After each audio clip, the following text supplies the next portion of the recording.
কারোর সাথে কোনো একটি বিষয় নিয়ে রাগারাগি হয়েছে এবং রাগারাগির এক পর্যায়ে মারামারি হয়েছে। এরপর কোনো এক পক্ষ অপর পক্ষকে এমন ভাবে আঘাত করেছে যে সে ঘটনাস্থলেই মারা গেছে। মারামারিতে যদি কারো মৃত্যু হয় এবং হত্যা মামলা হলে করণীয় কি? বাংলাদেশে প্রায়ই দেখা যায় ঝগড়া বা মারামারির ঘটনায় অনেক সময়ই অঘটন ঘটে যায়। অনেক সময় রাগের মাথায় দেওয়া একটি আঘাতে অন্যজন মারা যায়।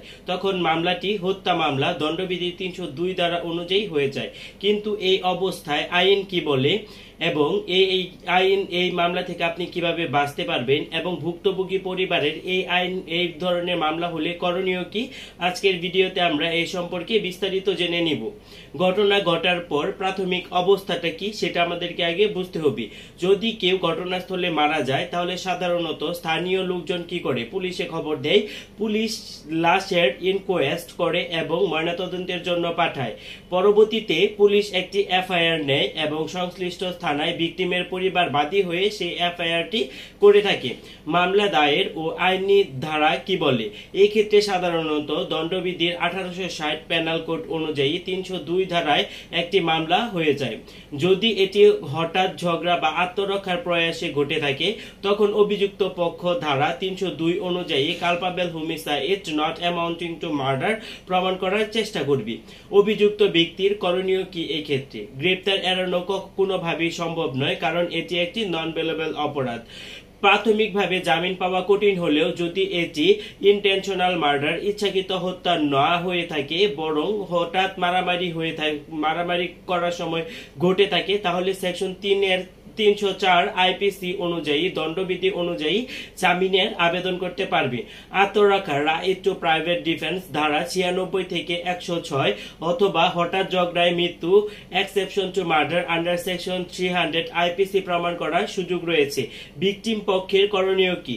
ভিকটিমের পরিবারকে ঘটনায় এফআইআর এর সঠিকভাবে উল্লেখ করতে হবে। এর কারণ হিসেবে প্রমাণ হিসেবে চোখে দেখা সাক্ষী, সিসিটিভি ফুটেজ, মেডিকেল রিপোর্ট, অস্ত্র ইত্যাদি সংরক্ষণ করা খুবই জরুরি।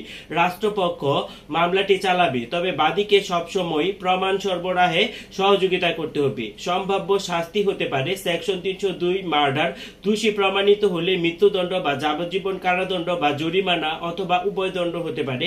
সেকশন ৩০৪ বলেছে কালপাবেল হোমিসাইড, যদি প্রমাণ হয় এটি ইচ্ছাকৃত হত্যা নয় তবে ১০ বছর থেকে যাবজ্জীবন কারাদণ্ড হতে পারে। আদালতের বিবেচ্য বিষয়ে দেখা যায় যে ঘটনার সময় হত্যার ইচ্ছা ছিল কিনা, ঘটনাটি কি হঠাৎ মারামারি নাকি পরিকল্পিত হত্যা ছিল, আত্মরক্ষার সীমা অতিক্রম হয়েছে কিনা, প্রত্যক্ষদর্শীরা সাক্ষ্য ও চিকিৎসার প্রমাণ। যে কোনো মারামারি থেকে মৃত্যু হলে মামলাটি প্রথমে হত্যা মামলা ৩০২ ধারা হয়। অভিযুক্তকে তৎক্ষণাৎ আইনজীবী নিয়ে আত্মপক্ষ সমর্থনে নামতে হবে এবং প্রমাণ দিতে হবে যে এটি ইচ্ছাকৃত হত্যা নয়। অন্যদিকে ভিকটিমের পরিবার উচিত সঠিক প্রমাণ আদালতে উপস্থাপন করা হলে আইন আদালত সব দিক বিবেচনা করে রায় প্রদান করবে। অতএব মারামারির ঘটনায় সবসময় মাথা ঠান্ডা রাখবেন। সুষ্ঠু এবং সুন্দর কথাবার্তা এবং আলোচনার মাধ্যমে যে কোনো বিষয়ে সমাধানের চেষ্টা করেন, না হলে ১০ বছর থেকে যাবজ্জীবন পর্যন্ত এমনকি মৃত্যুদণ্ড হতে পারে। আমার ভিডিওটি আপনাদের কেমন লাগলো সেটি অবশ্যই আপনারা আমাকে কমেন্ট সেকশনে জানাবেন। আর আমার চ্যানেল ল ইনফর্মার বিডিকে সাবস্ক্রাইব করে আমার পাশেই থাকবেন। ধন্যবাদ সবাইকে।